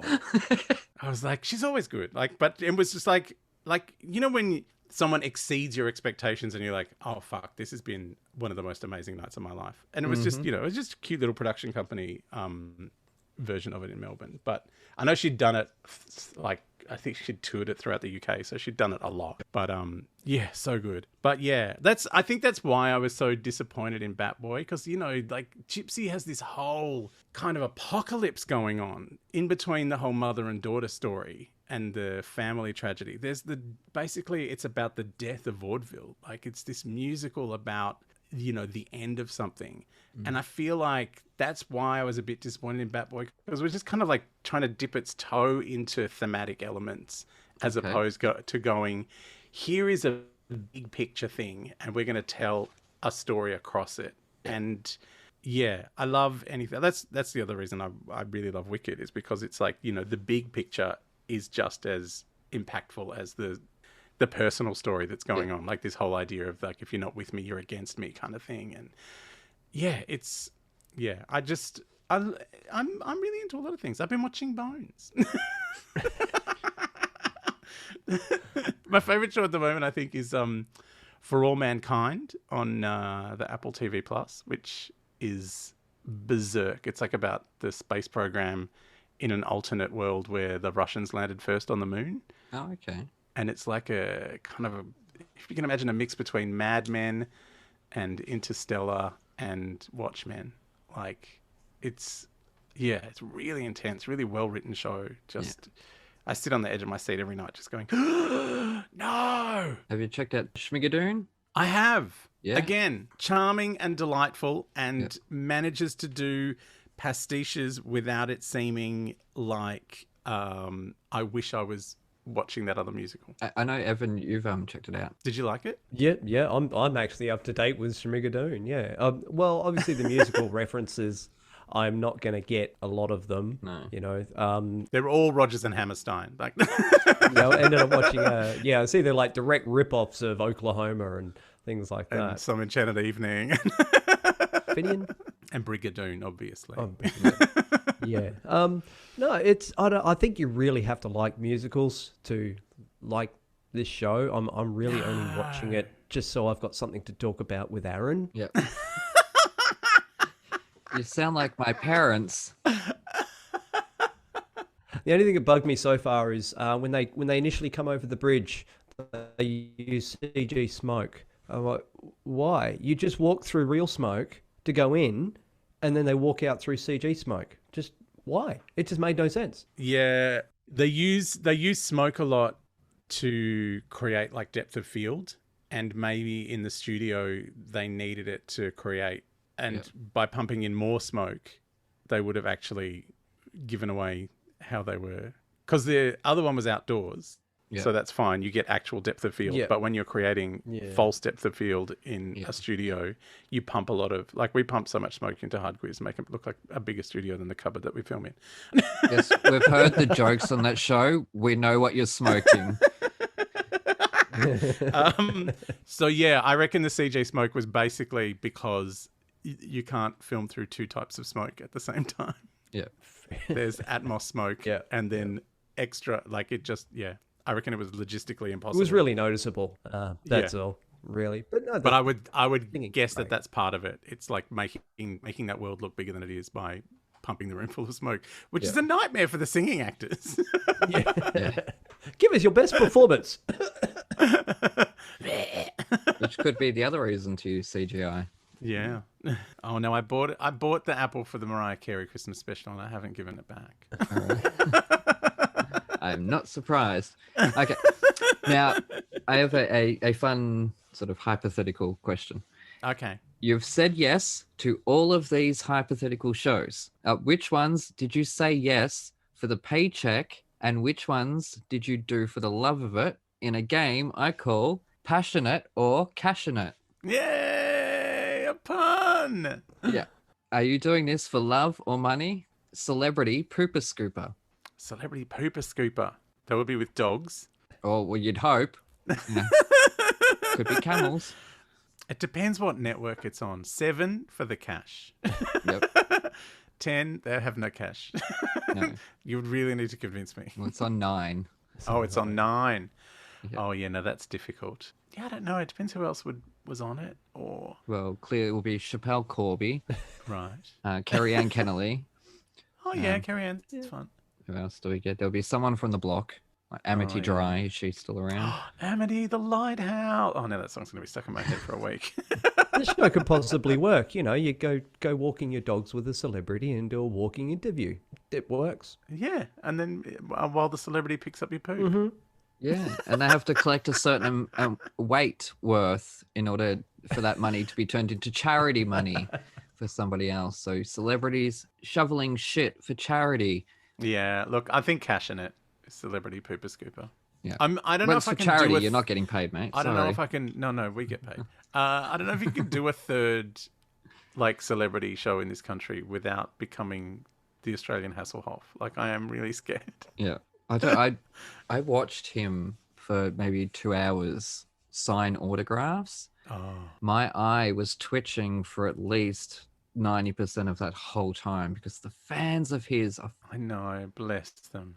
Yeah, he's a strange looking unit. Yeah. But yeah, He is, isn't he? He's like me. What I'm going to look like at that age, small and skinny. And Oh my leathery. God, I just realized, I think it was Iota who was our Frankenfurter when we did Okay. Rocky Oh, Horror. wow. Anyway. I don't think Hasselhoff was ever small and skinny. No, no, he is now. He is now. I haven't seen him recently. Last I saw, he was drunk on the floor. Oh, eating the hamburger. Yeah. Yeah. No, I saw him after that. I think. When was 2015? I have no fucking clue. We're in lockdown. Okay. Anyways, celebrity Handmaid's Tale. Oh, who's my commander? Tom Gleeson, of course. It's oh no, Tom I Gleeson, can't. alright. I can't. No, not. I think I'd say no to that. No, you've said yes to them. Oh, I've said It's- no. you've to s- you've I've said no to signed- much worse shows, much better shows than that. You've signed the paper and you're about to leave. Celebrity Handmaid's Tale. Is it on SBS? Yes. Yes, it is. It's hosted by Lee Lin Chin. If it's on SBS, then obviously there's no cash in it. No. It has to be passionate. Yeah. There's no ad revenue there. No. My Famous Midwife. My Famous Midwife. So Yeah. I'd have to catch a baby as it comes out. Yeah. Sure. That one is for cash in it. Yeah. Because that sounds like a Channel 9 or 7. That sounds like maybe even Amazon. Yeah. Celebrity Cross Stitch. Oh, that's on the ABC. Yeah, definitely. That's on ABC Radio, mate. It's on ABC Radio, hosted by Annabelle Crabb. Yeah, no, that's because I wanted to learn cross stitch. I have to say, learning to dive in Splash was a fun thing to do. Like being taught how to dive off a diving board from a, Olympic medalist was pretty spectacular. I think I shit-stirred you at the time. Memory serves me correct. Yeah, probably. Probably, yeah. All right, and final one, naked yoga with the stars. Naked yoga with the stars. If I was behind celebrity vet Dr. Chris Brown, passionate all the way. No. Oh, I was thinking more Pete Evans. Oh, no. He's got to be on that show. No, I don't want to be in a show with Pete Evans. Space Lamp will come out. Or Manu. I'd be happy to do yoga behind Manu. Manu Bennett. Wait, which one's he? Oh, Fidel. Sorry, I'm thinking Fidel. of the one from Spartacus, not the one from My Kitchen Rules. Anyway, okay. So recently, a guest and I were discussing the current state of gays in art. Because you happen to be a gay man, apparently. And we both agreed that whilst the representation is there, the outcome is usually that the narrative is about the gayness. It's about the gay experience, if you will, as opposed to just living life and just being a butcher or just being, I guess that's working with meat. So that's about gayness. You know what I mean? Like being a cop. You know what I mean? Just a regular person. It just happens to be. Have you noticed this? I've noticed in Doctor Who they really try and, they'll just have someone casually who's, murdered by a Dalek within 30 seconds, just casually talk about their boyfriend while being the security guard on a thing and then shot. And it's like, oh, that's cute.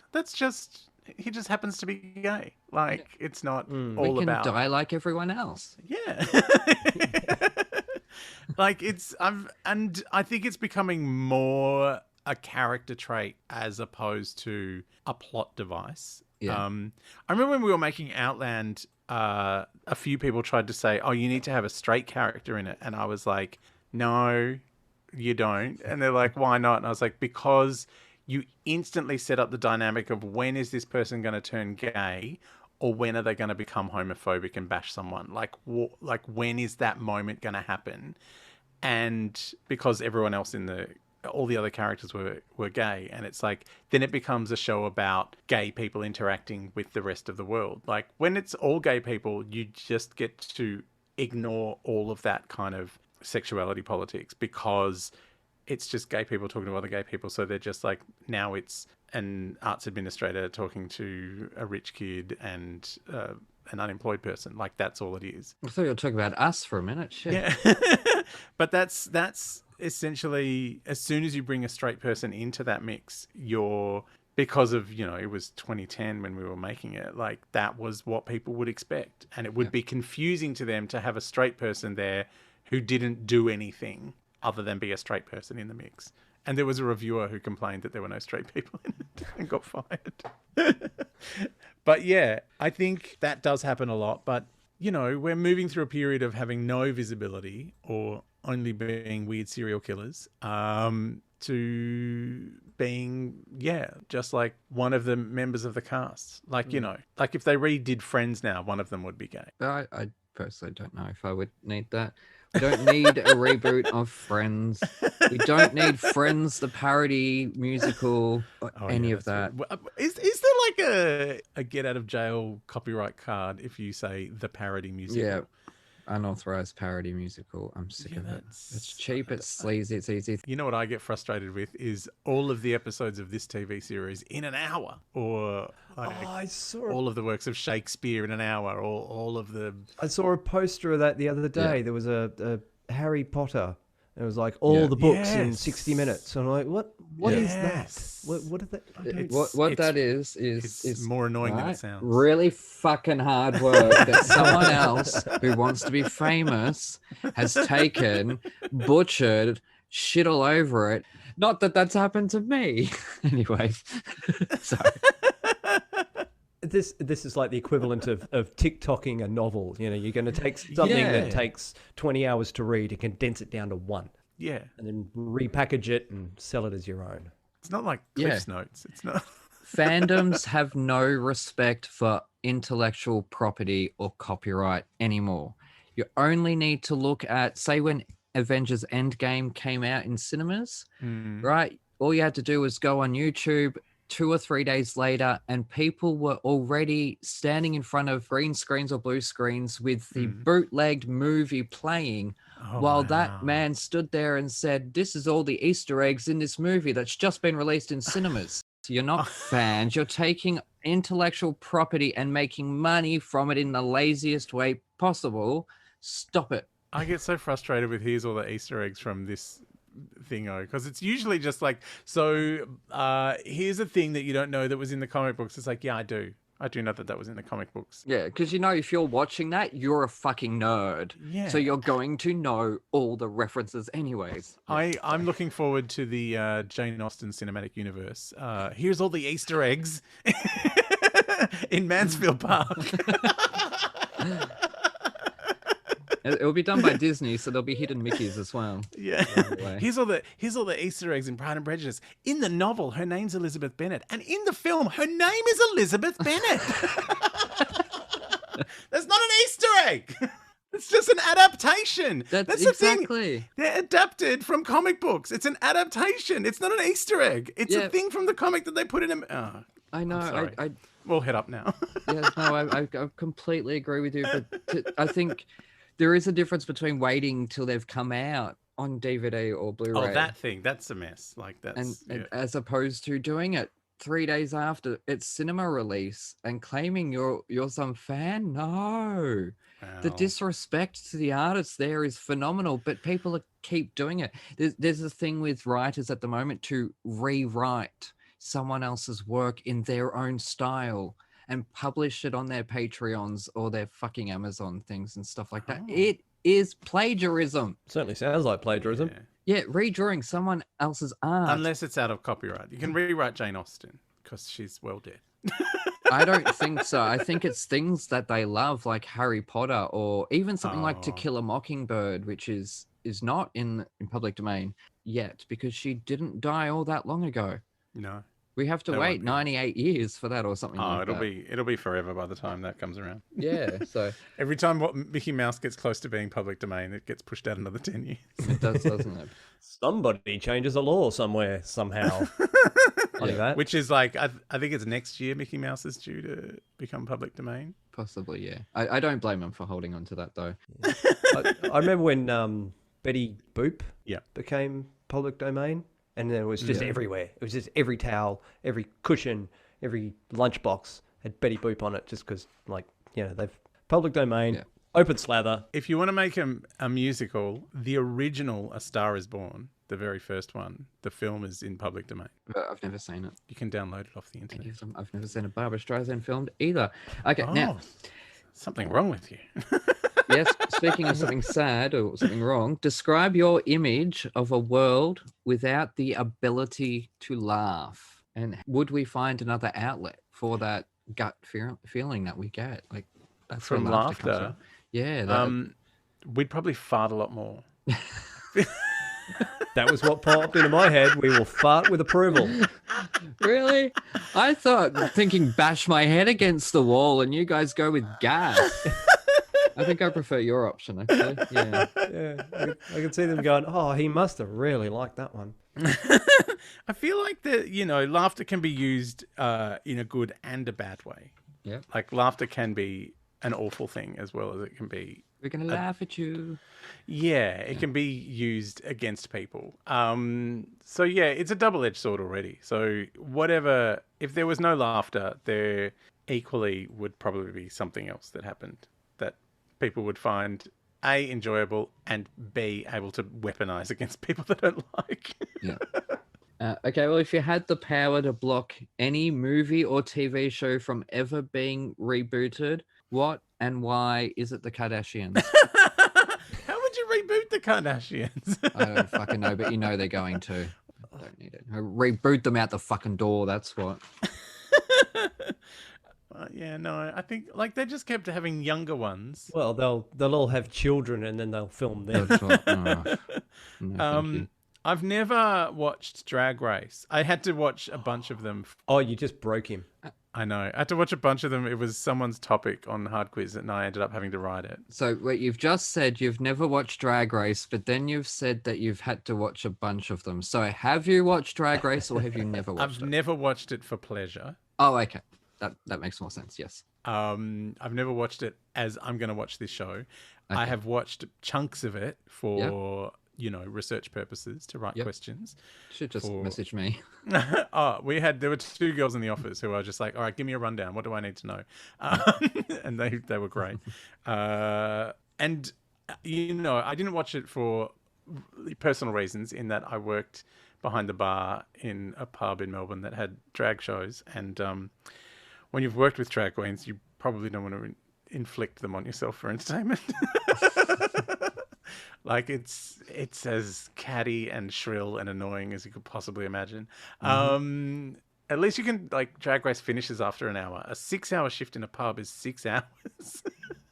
And they're only on stage for 20 minutes, and the rest of the time they're harassing you about what's left on their drink card. So it was everything I imagined and a little bit worse. But yeah. Also, it's weird. Like Drag Race essentially felt like a reboot of America's Next Top Model and Project Runway. Yeah, that's what it was. A piss At the take. same time. Yeah, that's what it was originally. It was a piss take, and it's just taken off.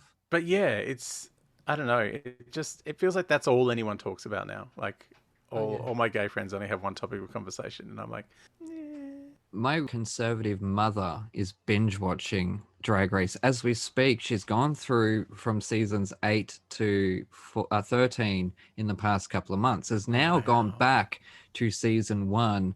She's done Holland, UK, Australia, and half of All Stars. oh wow. And this is a woman who cannot look at two men kiss without wanting to vomit, or two women kiss without wanting to vomit. So like I was saying again in the podcast I was at earlier today, that the show will pat itself on the back a lot for that sort of thing, for breaking grounds or whatnot. But I'm actually watching it live, watching this 70-plus-year-old lady who would normally have not voted for Daniel Andrews if not for him being a fucking legend. So now she will be, and not voting for Scott Morrison. Wow. So that's how weird is that? What world are we living in? So yeah, no, it's strange, but that's common. I hear that from a lot of gay men. I really do. I think it's just, I lived through it, so I don't need to watch it for fun. Yeah, I understand that. Now, I'm a cold, hard bitch, so I don't laugh at anybody, but has anyone ever peed themselves at one of your shows?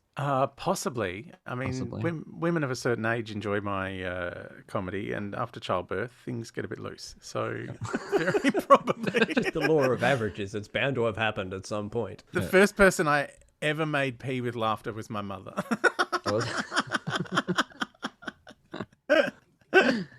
I made her piss herself on a trampoline. I'm so glad that's you, not me. Have you ever made anyone cry? Yeah, my first ever comedy festival show was called Tragedy, and people died in it, including my mother. In the show or in the audience? In the content of the show. Okay. Yep. My mum had died the year before. Okay. I'm sorry. So yeah, and look, let me just say a warning to anyone who thinks that they're going to air their trauma the year after it happens, night after night for a month at a comedy festival. It's not a good idea psychologically. Try having a podcast weekly, mate. Oh, you do. I do. Daily podcast. Daily podcast. Yeah, people cried at that. And then I did another show a few years later about change and when things kind of go ways you don't expect, and that made a few people emotional. But yeah, it's happened. But that's always been my favorite kind of comedy. Is my favorite comedic moment is the moment in Steel Magnolias when Olympia Dukakis goes, "Hit Weezer!" It's just it's a really tearful moment, and then it's the funniest thing in the world. And that for me is peak comedy, is when you have comedy and tragedy all wrapped up in one moment. I love that stuff. So jerking your audience back and forth. Yeah, so it has happened. Now, Evan, did you have any questions? Oh God, I probably did a while ago. You did? Because I've got one written here that's got your name on it. And I meant to message you with another one, so I'm going to have to read that out myself. But there's only 2 more that I've got, No, I was more, didn't want to bother him with Doctor Who. Oh, no, please do. Stuff. You do enough Doctor Who stuff. No, I love it, though. Well, then, in Evan's voice, what would a Doctor Who musical sound like? Oh, electronic and strange and just berserk. Possibly with no vocals. And bigger on the inside. Yeah, way bigger on the inside. We had a singing Dalek once on Spicks and Specs because we had Antoinette Halloran, who's been a long time guest on Spicks and Specs. She was the featured vocalist when they did the Doctor Who concert tour with the MSO. And so we brought that up, and she was just she loved it and how much fun it was. And yeah, so we got her to do a duet of Endless Love with a Dalek. I think I remember that. A full nerd who'd built his own Dalek come in, and our executive producer sang it through the ring modulator. Oh, God. I mean, if anything, I was wondering, with all the time you do research for Hard Quiz.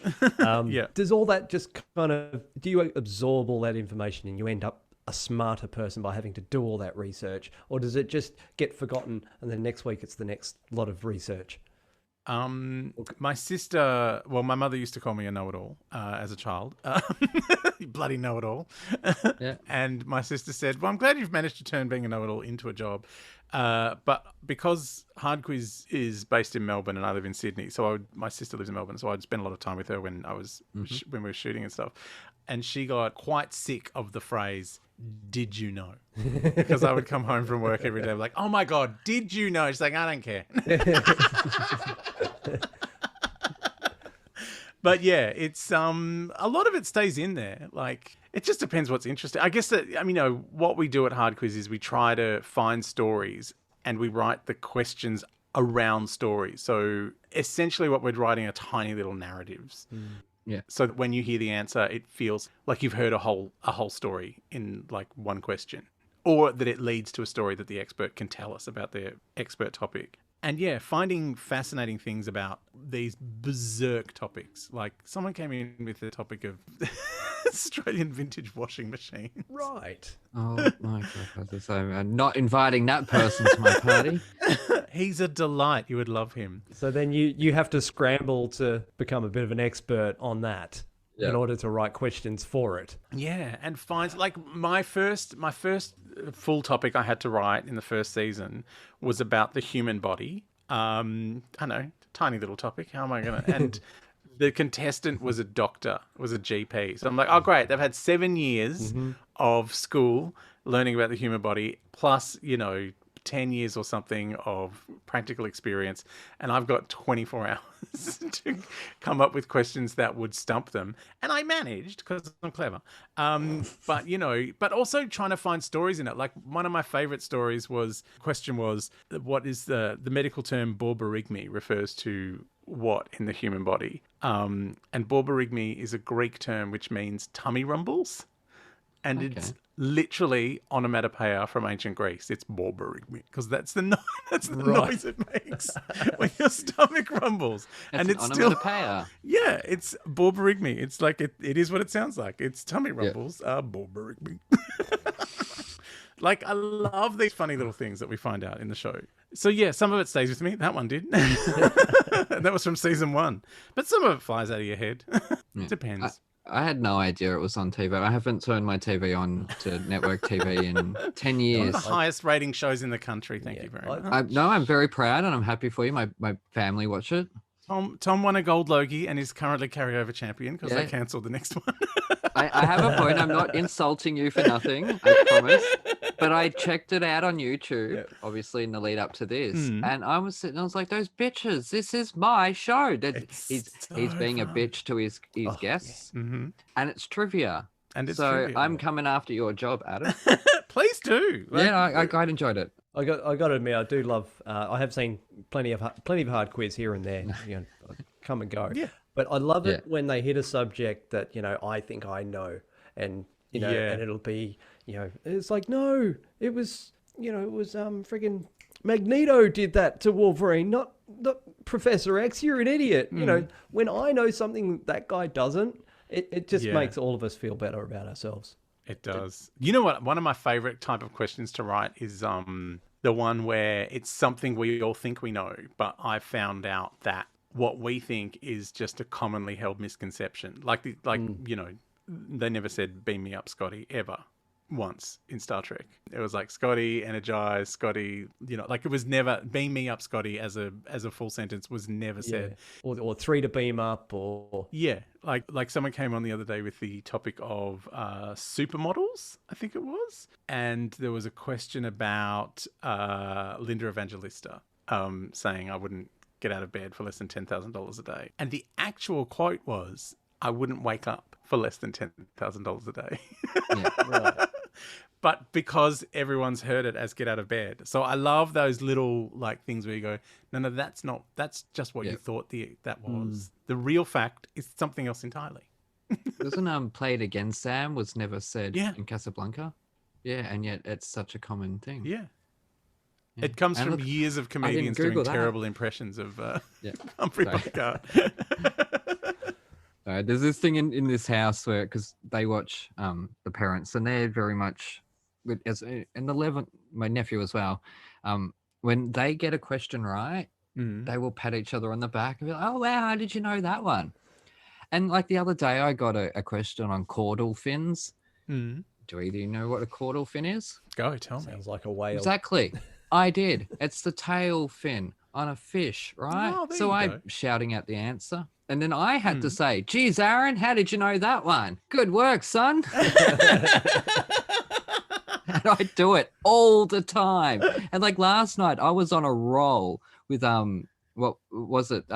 Millionaire. And like the question came up, Queen Cat Caramel and Saint somebody. The question came up, I'm shouting Jude. Yeah. I've never read that fucking book in my life. I've never seen the fucking TV show in my life. How did I know that Because question? you've seen it at the shops. But do you think anybody validated me No. and patted me on the head and said, very good, Aaron, you're a moron, but you've got something right for a change? No, but I love quiz shows. Do you know one of my favorite facts that will not leave my head is, because you mentioned fish and it popped in, is that the skin of a shark is made up entirely of teeth? Yeah, I knew that because I wrote a book where the antagonists are sharks. Yeah. So I think I've described even it. like Yeah. all those teeth in the mouth, and even their skin is teeth. Yep. Like they have enamel, they have pulp. They're called dermal denticles. They're under an electron microscope, they look like scales, but they're shaped. Yep. But they're like teeth. The thinking is they might bite each other during coitus.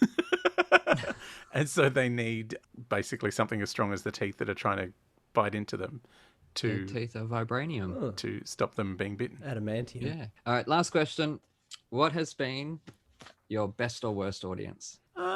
Best and worst, sorry. So Best your and best worst. audience, so they've loved it, or your worst audience that made you want to quit? I don't know. I wouldn't say best and worst. My toughest audience, like Yeah. I had a kind of blessed run for about 18 months when I first started, like because I did raw comedy and got on the telly and stuff like really early on. Yeah. I mean, I started when I was 25, like Madonna. But I was in Edinburgh and all of my material wasn't working. It just was terrible.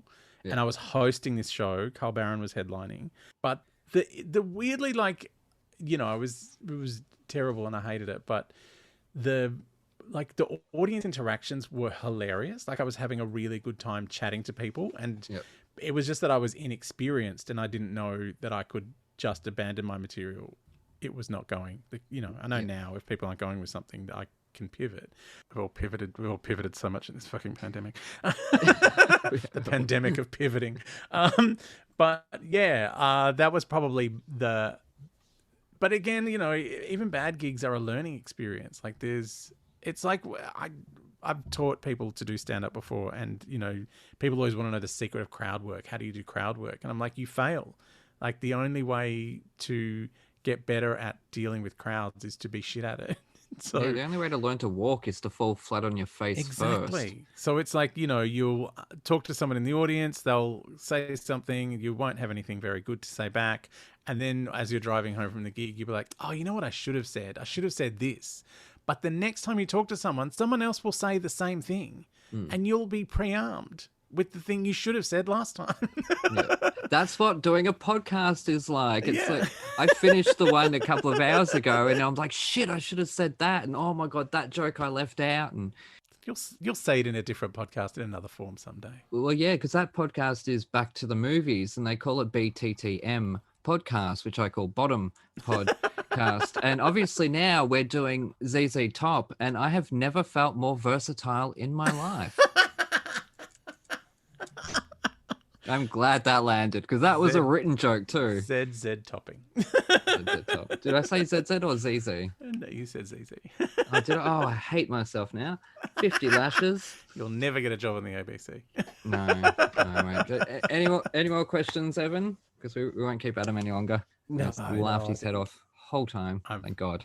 Thank fuck. I think we bothered him enough. Yes. I didn't really get a sense of Aaron, how much and what you loved about Bat Boy. Like you just did your little intro. Oh, he loves everything just because they sing in it. That's it. Crazy. I love the songs. I love the idea behind it. But no, I like. There's even a scene we didn't mention that with children, and that's sung by Pan, as in the Greek figure Japan. And there's all these mythological creatures. So I don't know how that's not crazy to you guys. I think it's not. I don't think it's very explicit that that's what's going on. It's not. I didn't actually know until a couple of years Yeah. ago when I did finally read, because I listened to this CD a lot over the past 20 years or so. But only a few years ago did I read the plot of it, and things fell into place for me as well, because I've never seen it live. However, I did audition for it, which was the last audition I went for. And I chose to sing the Flesh Failures / Let the Sunshine In from Hair, because someone who hasn't auditioned for something in 5 years should really fucking sing that song for an audition, like a wanker. But anyways, like theatre, as you would know, they don't call you unless you get in. Yeah. Right. And I'm sitting at home, totally unassuming, and the phone rings and knock on my door. Aaron, it's the theatre company. And I'm like, oh shit, I got in. How no fucking way did that happen. And I get on the phone and the guy goes, hey, just letting you know that we've cancelled the production because we're digging the theatre out. Oh. They're doing renovations on the theatre. So that 10 seconds, I got into Bat Boy. That's a good 10 seconds. That was the best 10 seconds of my life. I would never forget it, and I wish you'd call me again. But no, they haven't redone the production since. So I'm starting to think that they did, and they just didn't tell me. And they renovated the theatre company, or the theatre. But it's like a 165-year-old hall. It's really old. That's a dangerous renovation. It is. That's an asbestos hellhole. Yeah, I don't know why they didn't just like rebuild it, or I guess they've got the whole historical. Oh, there'd be a heritage overlay. Heritage. That's the word I'm looking for. It would cost a mint to even. No, it has been an absolute pleasure having you on. I've watched your career for that many years, and I'm sorry about that. Sorry to keep imposing myself on your lounge room. Well, that's why I invited you on this show, to get my fucking revenge. Finally. God, the nonsense you've put me through. I mean, Celebrity Dog School. Come on, no, I'm kidding. I didn't watch it because I don't watch TV. Once Lost finished, that was it. I'm like, no more TV for me. See you later. Oh, I loved Lost so much. Oh, me too. Mate, you have no idea how obsessed I am. Yeah, I switched off mainstream TV, and like my TV's on. Yeah, my TV's connected to the laptop. No, there is. It's a laptop. So I've actually got the image of all the guests as just a screen. But quite often I'll put a fireplace on there, like a YouTube fireplace. Oh yeah, I know those. They're cute. yeah, Aren't they beautiful? Or I'll just have whatever up on the screen, or editing. It's good for editing. But either way, it's either that or I've got the Xbox on and I'm playing Ark, which you've got to try out that It's game. on sale on the PlayStation Store this week, so maybe I'll have to indulge. Yeah. What's it called on Xbox? It's on Game Pass, so it's been free.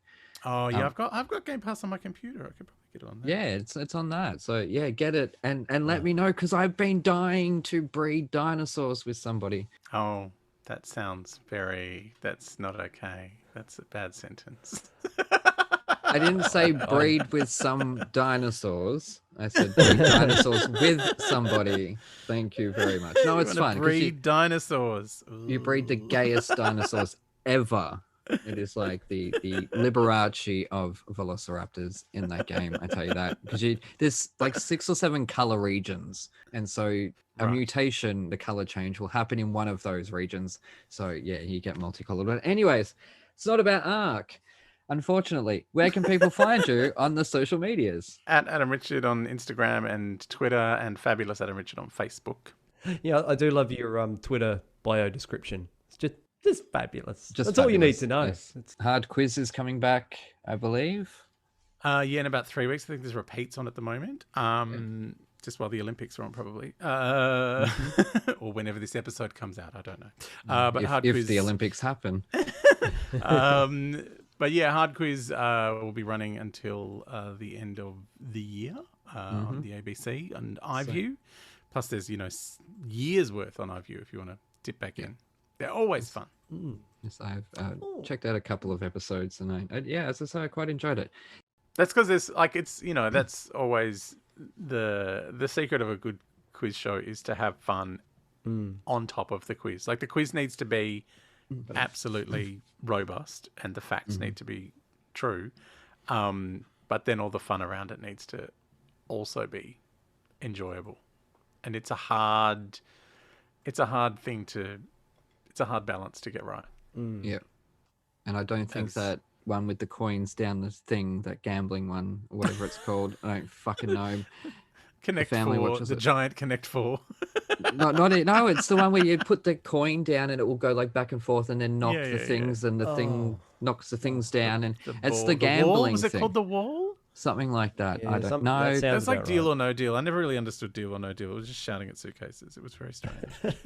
I did a stint of watching Deal or No Deal for a while. I still don't know how it works. I'm going to apply, and my topic is going to be the Toniston Tales. Your own freaking... Try beating me, bitches. I wrote the fucking books.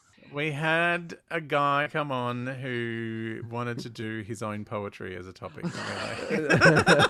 I'm kidding. I wouldn't do that, but for someone to actually, oh my god, But what world do we live in? He ended up doing Australian epiphytic orchids, and he was amazing. Holy crap. Oh, was he? Oh. Yeah. See, He was I hilarious. would always be too worried. Like I'd pick something like Nemesis the Warlock as my topic, and then get humiliated because I didn't know something. You know, that would suck. Yeah, no. That would really. I mean, suck. I would love that, but it would be hard work for me to explain to a producer what that was and that it should be on the show. Just come in, you know, in a Torquemada hat, you know. That'd be epic. That'd be fun. But yeah, you'd get moved into a topic that was broader than just the wall. That's Less a likely shame. to get you kicked and your lunch money stolen That's true. by me. That's true. At that. Anyways, thank you very Thank much you. again. Yes, thank you so much for coming. You know, Thanks for indulging my terrible musical. No, that was wonderful. I forced a few laughs out, so it's on record. I laughed. I know, because it was a joke about musicals. Yes, it's something I understood. Yeah, It's on you my got level. all of the references. Sometimes when I'd be doing it on stage, people just look at me bewildered, like, what is happening here? Yeah. Yeah, and to you at home, we shall see you next time. Hooroo! Thanks. Awesome. That was fun. That was an episode. Thank you.